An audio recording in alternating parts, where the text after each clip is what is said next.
Hello guys! Welcome back sa ating YouTube channel. So for today's video ay ipapasyal ko ulit kayo dito sa aming munting bukid dito sa Denmark. So ito pala yung mga tinanim ko na strawberry last year. Plano kong diligan siya ngayon kasi kung makikita nyo, hindi siya masyadong malaki kasi ang tagal nang walang ulan dito. Buti na lang sa Thursday, uulan na daw. And ito peras yan. And charan! Kinikilig pala ako kasi itong camper na to, kanina lang siya dineliver. Old siya and nabili lang namin siya ng mura. Siguro nasa mga 30,000 sa pesos lang. Ipapakita ko sa inyo yung sa loob pero huwag kayong mag-expect masyado kasi hindi ko pa to naayos. Charan! Inalis na pala naman yung sofa dyan sa loob kasi papalitan namin ng bago. Luma na siya, pero okay pa naman siya. Kung makikita nyo, lahat ng cabinets na yan, ipipaint namin yan. Bali, totoong kahoy yan. Kaya siguro iniisip ko kung varnish ba o pipinturahan ko. Ito pala yung inalisan namin ng sofa. Bali, papalitan ko yung parang L na sofa. And yan o, kung makikita nyo din, ang daming cabinets na tuwang-tuwa ako kasi marami na akong pagtataguan ng mga anik-anik ko. And charan, kitchen na agad. Yan.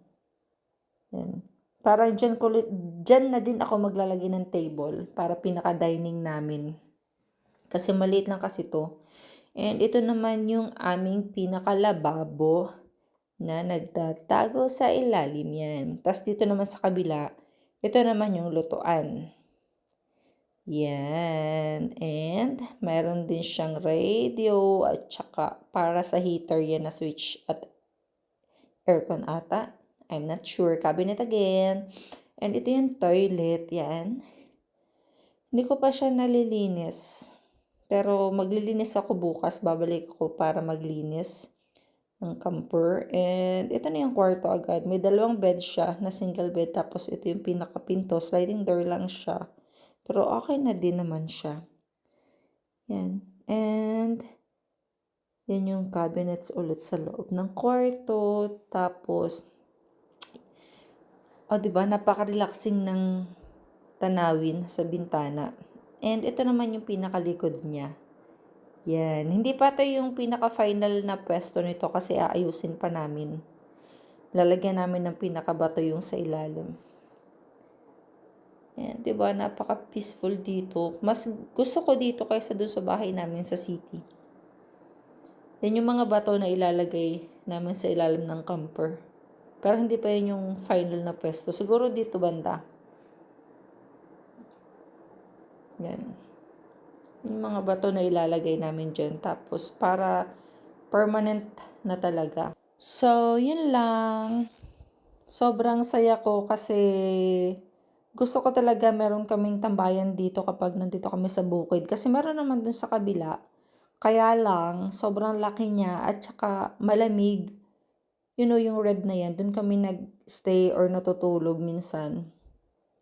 So, mas okay na to. Okay na rin yung presyo niya kasi ang mura lang niya. Tapos kahit luma siya, ang ganda pa din. And hindi naman namin to ibibiyahe. Parang dito lang talaga siya sa bukid nakastay.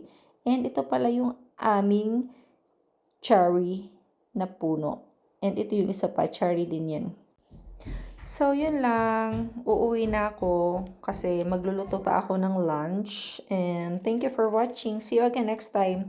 Bukas ayusin na namin yung pagpupwestuhan ng camper permanently. So, yun lang guys. Bye-bye. See you again.